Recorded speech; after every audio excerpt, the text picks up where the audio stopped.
Guys ഇവിടെ കല്ല് മാറ്റിയപ്പോൾ കണ്ടൊരു പാമ്പാണ്. ഇരുതല മൂരിയെന്നും പറയുന്നുണ്ട്, ഞാഞ്ഞുള്ളെന്ന് പറയുന്നുണ്ട്.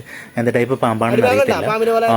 തലേത് വാലതെന്ന് അറിയാൻ പാടില്ല. പിന്നെ ഇതിന്റെ ഒരു നമ്മൾ ഞാവൽപ്പഴത്തിന്റെ ഒക്കെ ഒരു കളറില്ലേ, അതുപോലെയൊക്കെ ഒരു കളറാണ്. ഒരു വയലറ്റ് അല്ല, പർപ്പിൾ അല്ലാത്ത ഒരു കളറാണ്. അടിവശം വൈറ്റ് പോലെ ഒരു നമ്മൾ ലൈറ്റ് പർപ്പിൾ കളർ അതുപോലെയൊക്കെയുള്ളൊരു ടൈപ്പാണ് ഇതിൻ്റെ കണ്ടത് കേട്ടോ.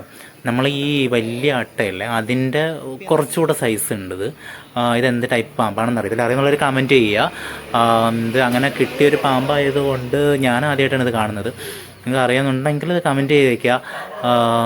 പിന്നെ ഇത് വളരെ എന്താ പറയുക, പാമ്പിൻ്റെ അത്ര ഒരു പുറംചട്ട അല്ല എന്നുള്ളൊരു നൈസ് ഒരു മണ്ണിരയുടെയൊക്കെ ഒരു ടൈപ്പ് പോലത്തെ ഒരു ടെക്സ്ചറാണ് ഇതിന്. അപ്പോൾ അതുകൊണ്ട് ഇത് പക്ഷേ ഒരു മണ്ണിരയല്ല, പക്ഷേ ഇത് പാമ്പ് തന്നെയാണ്. അങ്ങനത്തെ ഒരു നൈസായിട്ടുള്ള ഒരു ടെക്സ്ചറും അതിൻ്റെ ഒരു സ്കിൻ ടൈപ്പ് എല്ലാം അതുപോലത്തെയാണ്. അറിയാമെന്നുള്ളൊരു കമൻറ്റ് ചെയ്യുക.